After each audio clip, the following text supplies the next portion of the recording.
Welcome to our breast cancer awareness event. I'd just like to introduce our distinguished panel here today. First, we have Dr. Devani Thacker. She's the Director of Women's Medical Oncology at Mount Sinai South Nassau. She's also a clinical assistant professor at the Mount Sinai Hospital in the Department of Medicine. Dr. Thacker specializes in breast oncology, gynecologic oncology, medical oncology, and hematology. I also have Dr. Mindy Shear. She's our Director of Breast Imaging. She's also has a breast imaging fellowship and is a clinical assistant professor of radiology at the Icahn School of Medicine at Mount Sinai. Sitting next to Dr. Thacker is Susan Sampeur, a breast cancer survivor from Lynbrook, and her beautiful daughter, Francesca. Sitting next to Francesca is Geri Barish, president of Hewlett House, a 3-time breast cancer survivor and warrior for all women on Long Island. So thank you for being with us, everybody. We're here today to talk about Susan's journey with breast cancer and just ask our clinical staff to weigh in a little bit on what Susan's going to speak about. But there are currently 1 in every 8 women in the United States who will develop invasive breast cancer over the course of their lifetime. Susan, in 2021, you became one of those women. So tell us a little bit about your journey, how you were diagnosed, and why you're here with us today. Good morning. Again, I'm Susan Blaize-Sampeur. It started October the 1st, 2021. I just went for a regular mammogram that I usually go once a year. And, at the end of the mammogram, usually they'll pull you into the room and say, you're good to go next year. But when the nurses kept saying, you just hang around a little bit, the doctor needs to see you, I thought that maybe something would be a little not good. Anyway, long story short, he did tell me that he did see a little something, and he would need for me to come back because he needed to do a biopsy. So you hear biopsy and it's, what? Me? But I came back, I had the biopsy done, and the waiting period is always stressful. So 2 weeks later, on October the 11th, I got that dreadful call that I had breast cancer. The doctor did assure me that he felt that I'd be okay because it was small, and he thought that, again, I'd be all right. But went in, had the biopsy, everything, and here I am, breast cancer stage 1. 1 month later, I had the surgery with Dr. Hodel on 11/11. And Dr. Hodel, she's just an amazing doctor. She assured me that everything was taken out and that she felt that it would be a successful journey. And the journey from the beginning to the ending was amazing. The doctors here at Mount Sinai, they're so assuring, they're so wonderful. The care that I received, I couldn't have gotten it. It was just amazing. That's all I can say. It was amazing. The staffing were great. Everybody was so compassionate. They made you feel that you were the only person that was dealing with it. Amazing. I love this hospital. I'm very happy here.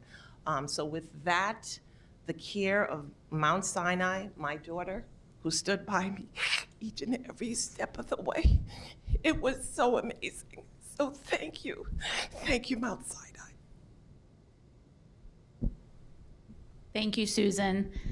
Francesca, a woman's risk of breast cancer nearly doubles if she has a first-degree relative, a mother, a sister, a daughter, who has also been diagnosed with breast cancer.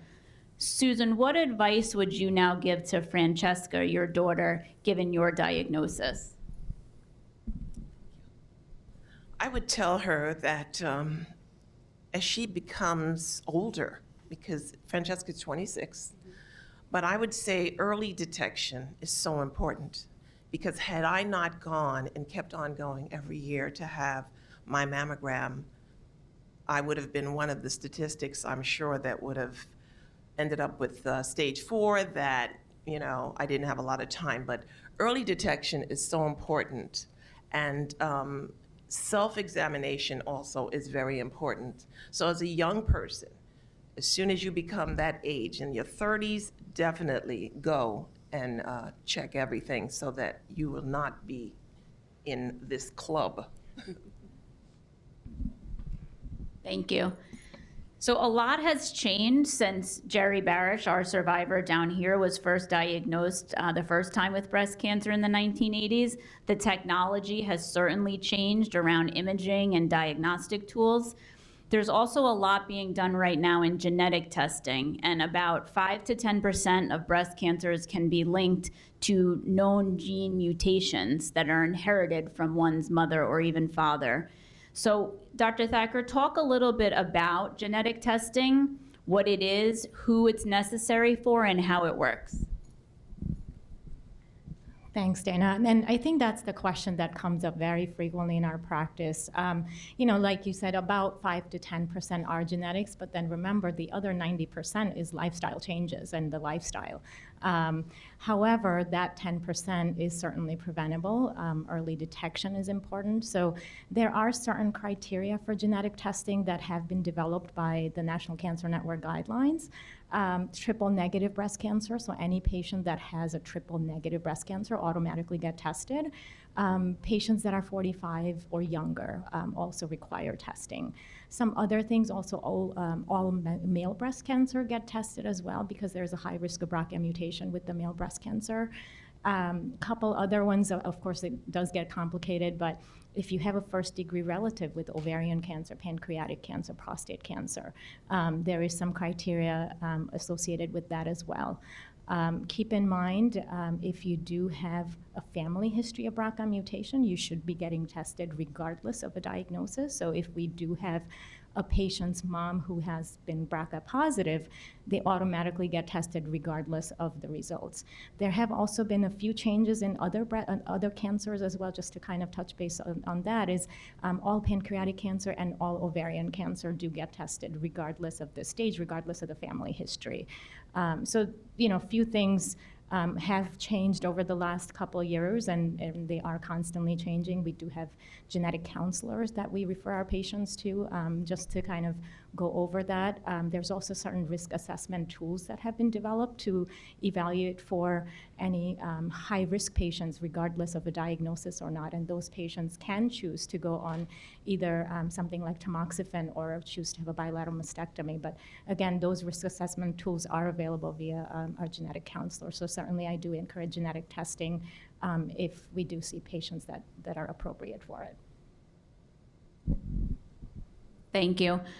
Another thing that's certainly changed, and we've made advancements and leaps and bounds, is through the use of clinical trials. And at Mount Sinai South NASA, we're fortunate enough to be partnered with the Icahn School of Medicine and the Mount Sinai Health System and involved in some of their clinical trials. Can you speak to that as well, Dr. Thacker? Thank you, Dana. No, I think just our affiliation with Mount Sinai has given us the opportunity to bring in the NCI-designated clinical trials. This year was really the first time we were actually able to bring one of the Mount Sinai trials to South NASA, which is a very exciting opportunity for us. This particular trial, again, it's specifically for our HER2-positive breast cancer patients. It's for stage 2 or stage 3A breast cancer patients. Current standard of care is for these patients to get chemotherapy with HER2-targeted therapy. However, it's a combination of 2 chemotherapy, which is carboplatin and a taxane-based treatment, plus the Herceptin and pertuzumab. It's every 3-week treatment for 6 cycles total. The treatment, we know it works, but at the same time, it has its toxicities. It has significant side effects. This particular trial, it's the COMPASS HER2 trial. The good news about it is that it's what we call a de-escalation trial, meaning we have some thoughts that, maybe we are over-treating patients. Maybe patients are getting chemotherapy that they don't necessarily need. So this particular trial is looking at these patients that have stage 2 or stage 3A HER2 breast cancer, but instead of the combination of 2 chemotherapy, which is the carboplatin and the taxane, we're really just backing off a little bit on the chemotherapy part of it and really just doing the taxane-based treatment. The HER2 part of it, remains the same because we know that these patients do need the HER2-targeted treatment, which is the Herceptin and the pertuzumab. So again, we're backing off a little on the chemo part of the treatment, and we're hoping that we would still be able to get the same end result, which is decreased risk of recurrence that we see from this neoadjuvant chemo. We are actively enrolling patients in this trial. It is, very exciting news we have, and it's a great opportunity for our patients to get the same care that they would get at Mount Sinai in the city as they can get it here. So I'm looking forward to, eventually bringing more trials here and hoping we could grow our program with more trials in the future. Thank you. And as Dr. Thacker said, Dr. Shear, there's still about 85% of breast cancers that occur in women who have no family history. So fortunately, mammograms, which can detect breast cancer early, possibly even before it's spread, along with the new treatments, have pushed the disease's 5-year survival rate to 90%. So just talk to us a little bit about the latest screening guidelines and mammograms and other screening technologies that we have available. Hi, so as radiologists, surgeons, oncologists, we all have protocols that we've been following over the years to detect breast cancer and to treat it. But we really look at a more personalized plan now because many patients have different risk factors. They have different clinical scenarios, and we really make it a more personalized plan. So at the Center for Women's Imaging, we follow the guidelines of the American College of Radiology. So if a woman is of average risk with no symptoms, she's coming in for a screening mammogram to look for undetected breast cancer. We recommend they start yearly mammography at the age of 40 and come in every single year. That changes if the patient is intermediate or high risk, has high risk lesions, has a strong family history, has genetic predispositions. With the genetic testing, we've become more aware of many more genes now that put them at high risk. Some patients have a personal history and need to come in more often. And that's when the recommendations can change. When somebody has a first-degree relative with breast cancer, we really start screening earlier than the normal 40. If the first-degree relative was, let's say, 42 years old, they're not going to start at 40.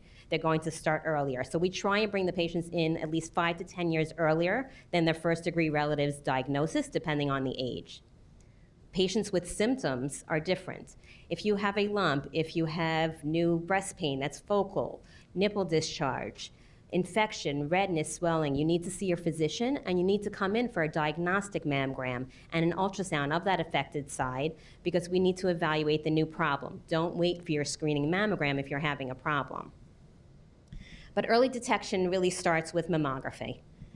Numerous studies have shown that the mortality of breast cancer has decreased with screenings. We utilize 2D mammography with tomosynthesis and computer-aided detection. Tomosynthesis is really beneficial to everyone. It really doesn't matter if you have a fatty replaced breast or if you have dense breast tissue, which means you have more than 50% glandular tissue within the breast as opposed to a fatty breast. It really helps everybody. And what the tomosynthesis is a 1 millimeter slice of the entire breast. It's basically small images that we take and we can view them either individually or as a movie. And we can see the earliest signs of breast cancer. We can see masses, we can see calcifications, we can see distortions. To help you understand how tomosynthesis works, picture a book, an ordinary book that we're reading. You're holding the book and on the back cover is a summary. That back page of the summary represents the traditional mammography with just the complete summary of the breast combined into one summary image. Then look at the individual pages of the book. Each page of that book represents each slice of the breast tissue that we can now see on tomosynthesis. Once we started using tomosynthesis, our detection of invasive cancer increased by 40%. But keep in mind, we're not just looking for cancers. There are many high-risk lesions that we can find on our imaging studies as well. We need to find the high-risk benign lesions before they turn into a cancer. Think about how many lives we can save if they come in for the screenings and the cancers never got the opportunity to grow. Another imaging modality we use on many patients is ultrasound. That's where we use to look at solid versus cystic masses. It's useful for patients with dense mammograms, those who are at high risk, those who have palpable lumps, and other symptomatology. It's also very useful for young patients who are not yet eligible for mammography because there's no radiation involved. And it's also useful for patients who are pregnant, who also cannot go for a mammogram. The next line of defense is the breast MRI with contrast. It's an extremely sensitive test. It's more sensitive than mammography, and there's no radiation involved. And a MRI can be obtained for high-risk patients in the 6-month interval between their mammographic and sonographic studies. So if they're coming in for their mammogram and ultrasound, let's say today, a high-risk patient can come back in 6 months for their MRI, and then 6 months after that for their mammogram, and we alternate. And that way they're being screened all year long. It's also excellent MRI for newly diagnosed breast cancer patients to look for extent of disease. Studies have shown that 13% of newly diagnosed breast cancer patients have an unknown site of malignancy within the same breast, and 4% in the opposite breast. And that's that really changes the surgical perspective from the surgeon, because they're going in thinking they're taking out one lesion, and then we do the MRI and we found another lesion on the other side or on the same breast, and then we wouldn't have known about that without the MRI.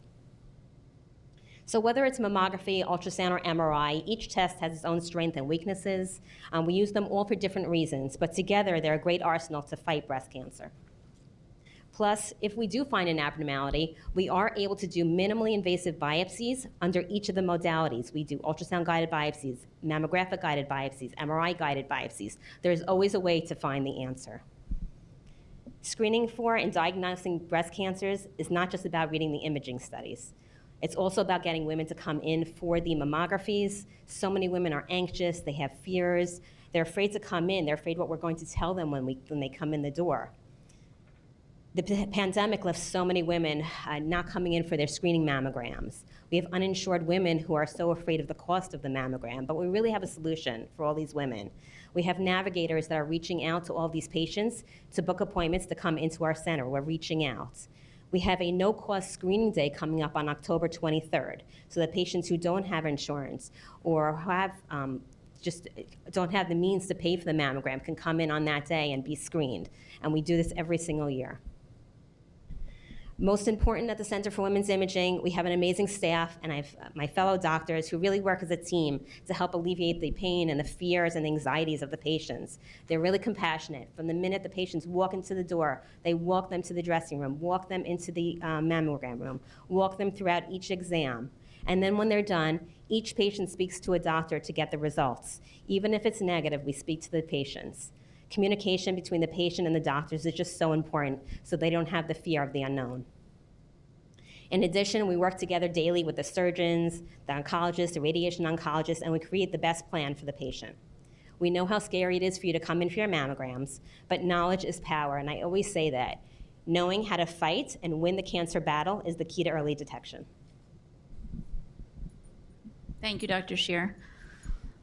So Geri, knowing how to fight, and you've been fighting now for 40 years and 20 years that Hewlett House has been open now. I just want you to talk a little bit more about how important it is, what Dr. Scheer said, to know your history, to know exactly what your family history is. And also to what Dr. Scheer said, the National Cancer Institute has predicted that over the next 10 years, nearly 10,000 breast and colorectal cancer deaths will be because of pandemic-related delays in screening. So what is your advice to women today, and what can women really do to know their history? Thank you. First, I have to tell you, listening about her too, you made my day. You really made my day. I just heard about a clinical trial yesterday at a conference, so that is phenomenal. I am a very proud patient of this hospital, and the doctors here. That's why I'm still sitting here, so I am a true advocate. You know, we have come so far in knowledge, in clinical trials, in research, in fighting this war. We are at war with this cancer because it runs and you're trying to catch it. We're living longer and longer. But we teach, which is very important. I'm a huge proponent of education, outreach, and talking to your doctor. There are a lot of places that you can go. There's a lot of organizations you could talk to, but this is about you, your person, your history. knowing who you are, knowing both sides, on your mom's side, your dad's side.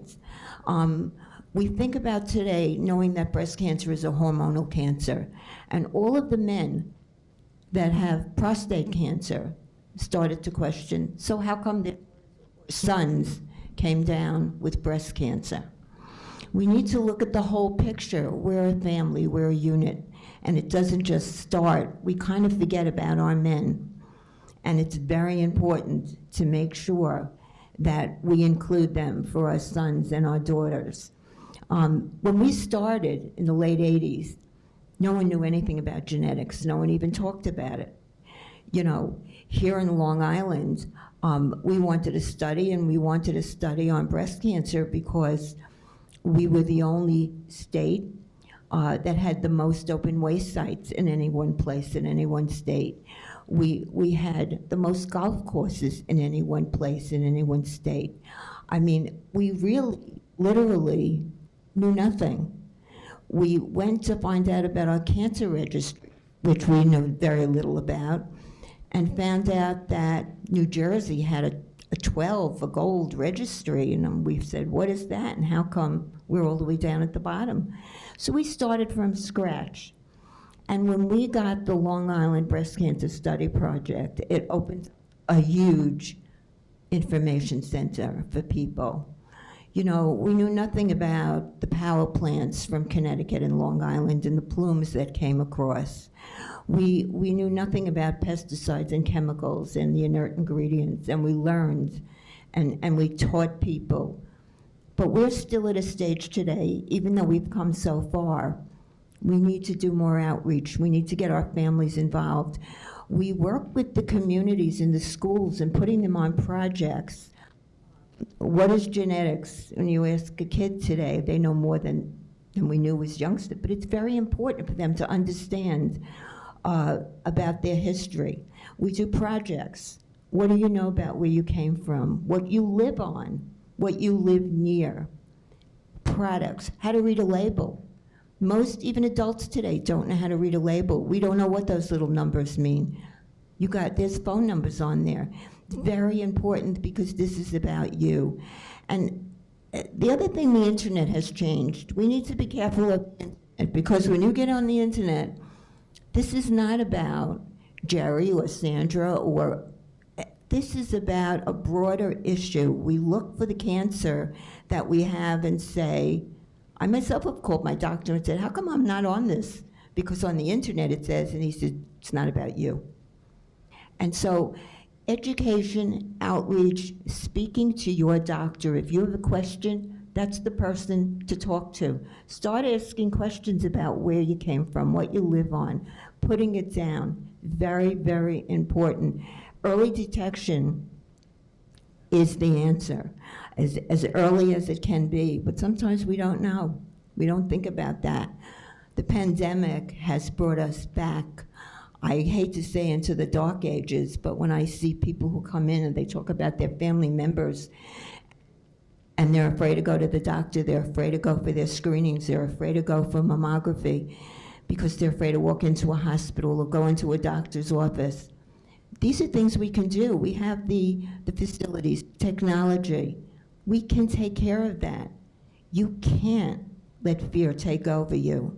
It's look at your kids' faces. Look at yourself in the mirror and go, am I going to sit home and wait until it's too late?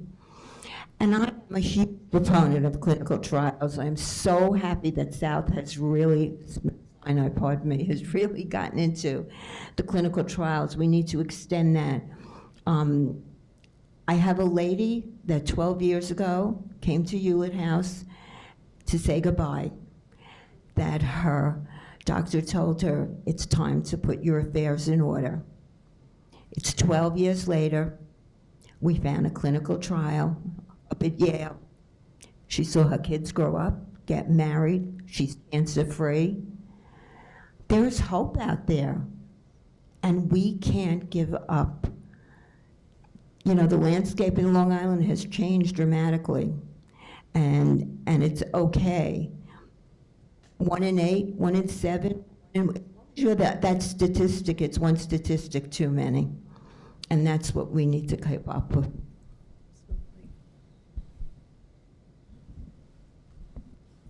Thank you, Geri.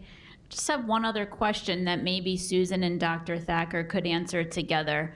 So in women under the age of 45, breast cancer is more common in Black women than white women. And overall, Black women are more likely to die of breast cancer. So maybe Dr. Thacker talk a little bit about it, and then Susan, if you could just offer some more words to our community about the importance of screening again. And then I'd just like to open it up for any other questions.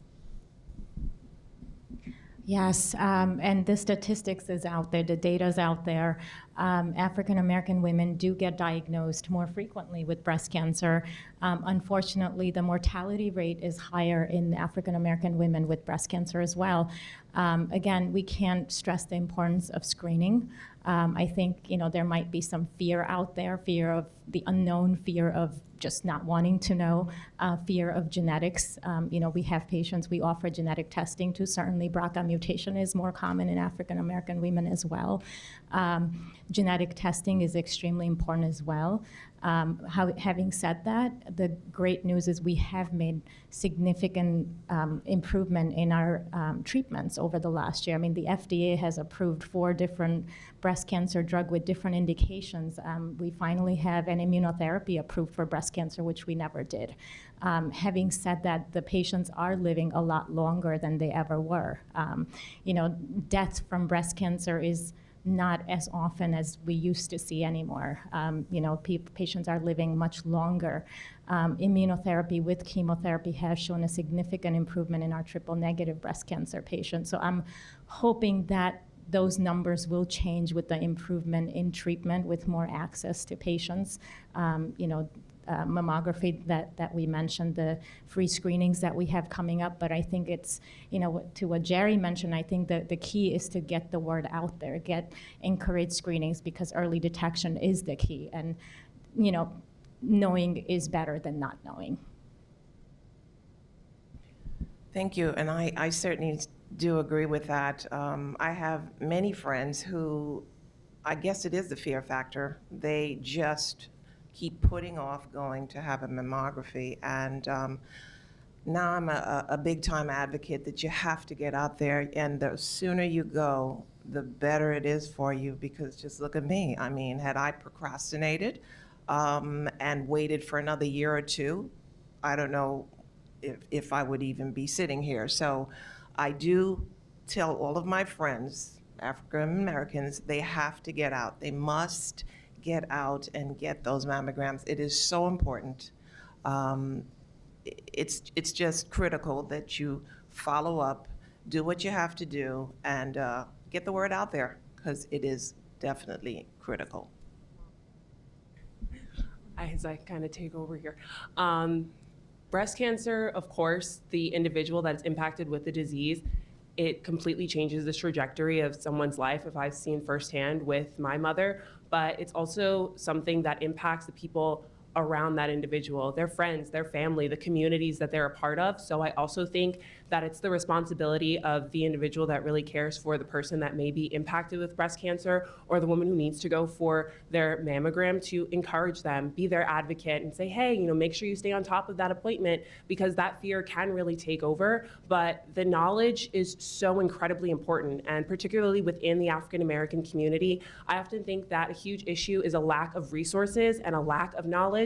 But with programs that are available through places like Mount Sinai, and having that support and the compassion and the willingness to share the knowledge that is available through the clinical trials that are now possible with all of the resources that Mount Sinai has available, I encourage people in all communities, but especially those that are highly impacted, like the Black community, to take advantage of those resources and that knowledge, because the incredible doctors that are here, like Dr. Sheard and Dr. Thacker and all of the other individuals who are not present at this press conference, they are here to advocate for you as well, and to provide the answers that are so desperately needed in the times where you have a family member that is is diagnosed or someone themselves may be diagnosed. As Dr. Thacker can certainly attest, I came in with many questions. You would think I was writing a dissertation on my mother's situation, and she had the utmost patience and compassion, and she was there to really provide the answers that I needed to be able to advocate for my mother in her time of need in the best way possible.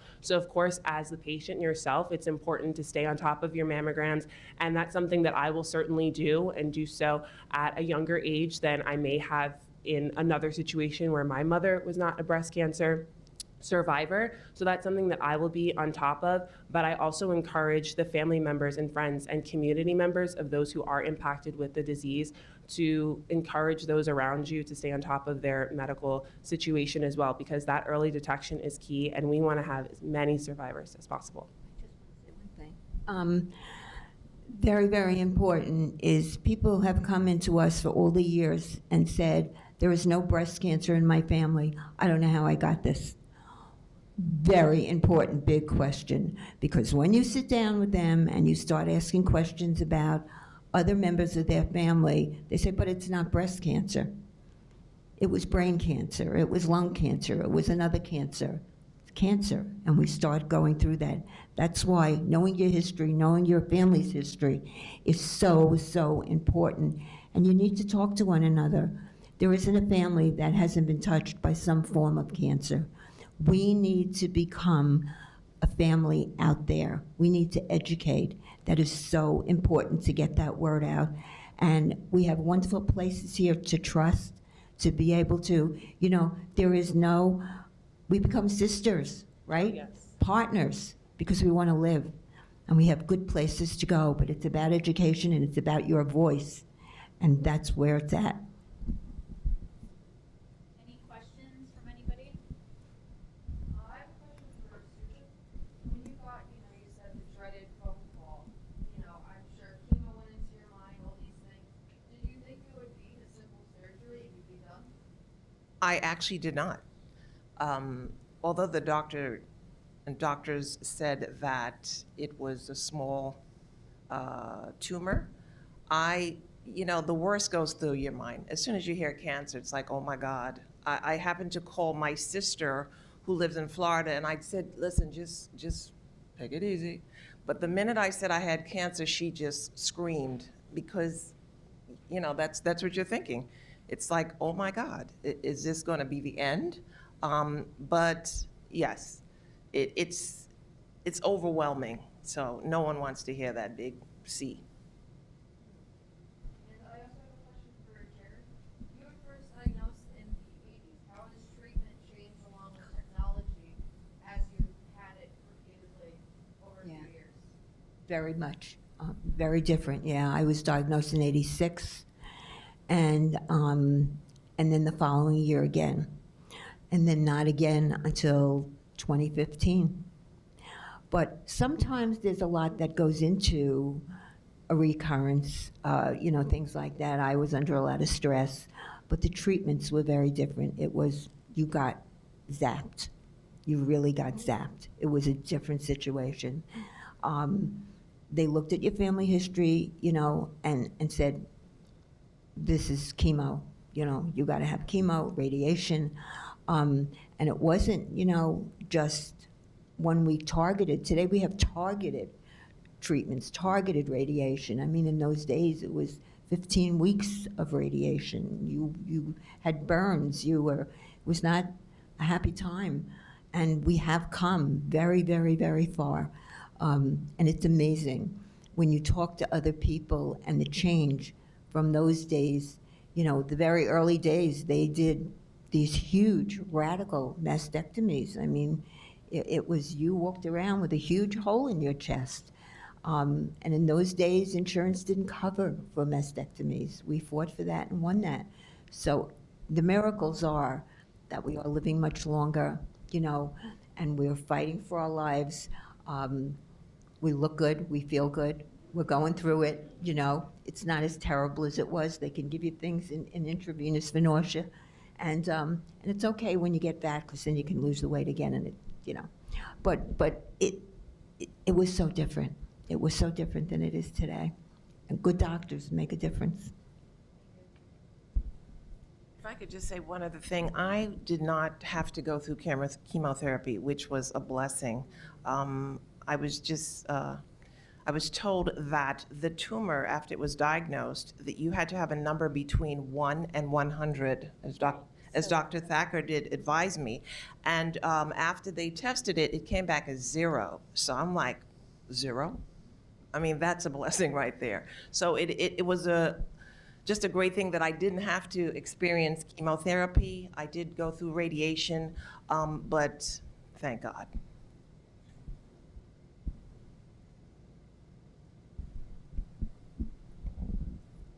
Thank you to everybody on our panel for taking the time to speak with us today about this important issue. I know we'll stay around if anyone has any additional questions for anybody on our panel, but thank you so much for joining us today for Mount Sinai South Nassau's Breast Cancer Awareness event. Thank you.